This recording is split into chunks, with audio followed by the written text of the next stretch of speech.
এই এই মুহূর্তে অবস্থান করছি হচ্ছে ঠিক ব্র্যাক ইউনিভার্সিটির সামনে। আর আমার এবারের গন্তব্য হচ্ছে মহাখালী। দেখতেই বুঝতে পারছেন যে জ্যামের মধ্যে বসে আছি।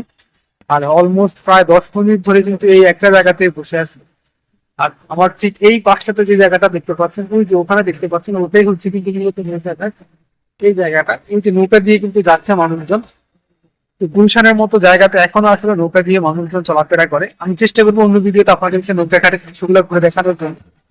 আবার আসলে এখন একটা অবস্থিতে ছাড়লো। আমার এখনকার গন্তব্য হচ্ছে মহাখালী। একটা রিক্সা নিয়ে আজ যাচ্ছি হচ্ছে মহাখালীতে। আর ওই ছাড়লো, আবার সেই জ্যামে পড়েই গেলাম। অল্প একটু ছেড়ে আবার সিগন্যালটা পড়ে গেল। তো মূলত ভিডিও তৈরি করার মূল কারণ হচ্ছে নৌকা ঘাটটা আপনাদেরকে দেখানোর জন্য। অনেকেই হয়তো বিশ্বাস করবেন না যে গুলশানের মতো একটা জায়গাতে হচ্ছে এই জায়গাটা নিয়ে একটা ভিডিও তৈরি করার জন্য। আমার ঠিক পিছনে হয়তো আমি আপনাদেরকে দেখানোর চেষ্টা করেছিলাম যে নৌকা ঘাটটা, এই জায়গাটাতে একটা নৌকা ঘাট রয়েছে, আমাদের বাংলা নৌকা। এই নৌকা দিয়েই কিন্তু মানুষ আসা যাওয়া করে। অনেকের কাছেই আসলে এটা অবিশ্বাস্য মনে হতে পারে যে গুলশানের মতো জায়গাতে এখন নৌকা রয়েছে। হ্যাঁ, এটাই সত্য যে গুলশানের মতো জায়গাতে নৌকা রয়েছে। আমাদের জ্যামটা এখন একটু জাস্ট ছাড়লো, আমরা মনে হয় একটু সামনে আসলাম, জ্যামটা আবার পড়ে গেল। মানে 10 সেকেন্ডের জন্য মনে হয় ছাড়ছে এরকম। আমরা এখনো আসলে জ্যামে বসে আছি। আর আল্লাহই ভালো জানে যে এই জ্যাম কখন ছাড়বে।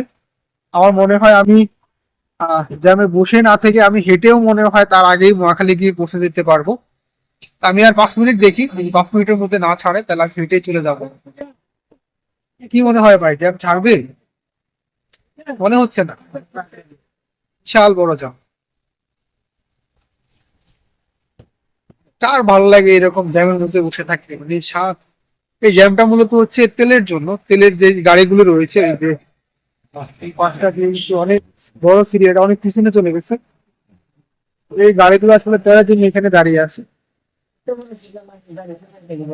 হ্যাঁ, এখন তেল নাই তো এই জন্য। যাই হোক, যেমনটা বললাম, এখন বসে আছি হচ্ছে ব্র্যাক ইউনিভার্সিটির সামনে। আবার সামনেই হচ্ছে তিতুমির কলেজ। একই সাথে এই রাস্তাতেই রয়েছে হচ্ছে গাউসুল আজম মসজিদ, একটা ঐতিহাসিক মসজিদ। মানে বেশ কয়েকটা দর্শনীয় স্থান রয়েছে, তারপরে বক্ষব্যাধি হসপিটাল রয়েছে। তো যাই হোক, কি আর করা, এখন জ্যাম থাকলে তো হেঁটে যেতে হবে অথবা জ্যামে বসেই থাকতে হবে, এছাড়া আর বিকল্প কোনো রাস্তা নেই।